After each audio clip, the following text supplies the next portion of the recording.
नमस्कार शेतकरी मित्रांनो, मी किरण शिंदे परत एकदा तुमचं माझ्या नवीन व्हिडिओमध्ये स्वागत करीत आहे। शेतकरी मित्रांनो, आजचा व्हिडिओ आपण पाहणार आहोत 9 लाख जिल्ह्यातील शेतकऱ्यांना 123 कोटी रुपये पीक विमा मिळणार आणि कोणते जिल्हे, कोणते तालुके आणि कोणते शेतकरी पात्र आहेत ही आपण सरळ ह्या व्हिडिओमध्ये पाहणार। चला तर व्हिडिओला सुरुवात करूया। गेल्या वर्षी 2023 बुलढाणा जिल्ह्यातील कमी पावसामुळे पिकाचे प्रचंड नुकसान झाले होते। या परिस्थितीत शेतकऱ्यांना दिलासा देण्यासाठी महसूल कार्यालय आणि जिल्हा पीक विमा समिती कार्यालयातील पात्र महसूल समिती पीक विमा देण्यास मान्यता दिली आहे। सध्या या निर्णयामुळे अंमलबजावणी झाली असून शेतकऱ्यांना पीक विमा वाटप करण्यात येत आहे। पीक विम्याची परिस्थिती कशी आपण जाणून घेऊया। बुलढाणा जिल्ह्यातील 7,31,000 अधिक शेतकऱ्यांना पीक विमा भरला। त्यापैकी 1,07,400 शेतकऱ्यांना पीक विमा कंपनीकडून 161 कोटी रुपयाची पीक मंजुरी झाली आहे। ही बाब या निश्चयाची शेतकऱ्यांना दिलासा देणारी आहे।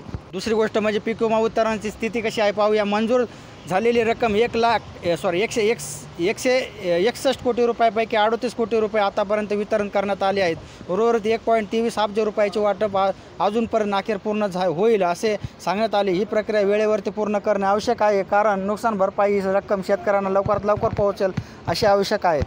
पीक विम्याची परिस्थिती ऑनलाईन तपासणी प्रक्रिया। प्रत्येक शेतकऱ्यांना त्याच पिकाची पीक विम्याची परिस्थिती सहज आणि कळावी यासाठी ऑनलाईन प्रणाली सुरू करण्यात आली। या प्रक्रियेद्वारे शेतकऱ्यांना पीक विम्याची रक्कम माहिती त्यासाठी मोबाईल फोनद्वारे घरबसल्या मिळू शकते। हे करण्यासाठी आपण खालील 4 पालन करावे लागणार आहे, ते आपण पाहूया।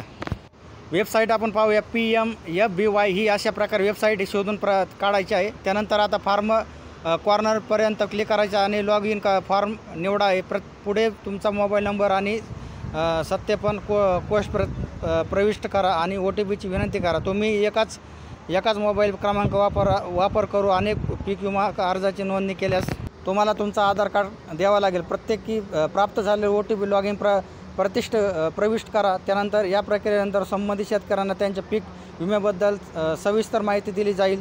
त्या मिळालेल्या रक्कम कोणते पीक आणि कधी घेतले याचाही तपशील असेल।